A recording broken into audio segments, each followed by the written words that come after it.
Bismillahirrahmanirrahim. Assalamualaikum warahmatullahi wabarakatuh. Di video kali ini kita akan memperkenalkan seorang sosok daripada alumni Pondok Pesantren Tahfizul Quran Al-Imam Asim. Beliau adalah Dr. Muhammad Azwar Komarudin LCMA.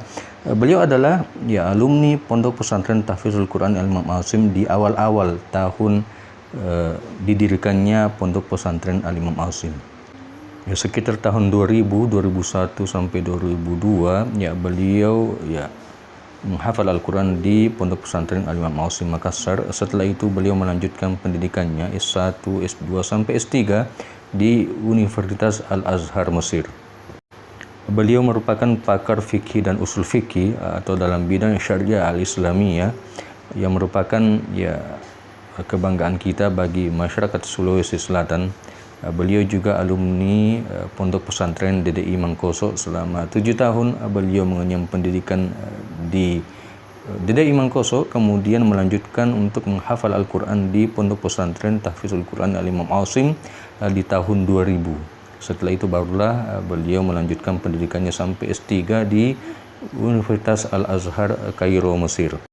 Dan alhamdulillah sekarang ini banyak daripada alumni Pondok Pesantren Al-Imam Asim Makassar itu melanjutkan studinya atau pendidikannya ke luar negeri, misalnya di Al-Azhar Mesir atau di Madinah Al-Munawwarah Arab Saudi.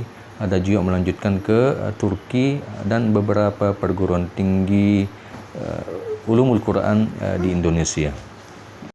Kita berharap ke depannya dan kita berdoa selalu mudah-mudahan alumni Al-Imam Asim Makassar kemudian melanjutkan pendidikannya ke jenjang yang lebih tinggi dan ilmunya berkah dan amanah, serta menjadi ahlul Quran, kemudian menjadi ahli dalam ilmu ulumul Quran khususnya, serta ilmu-ilmu keislaman secara umum.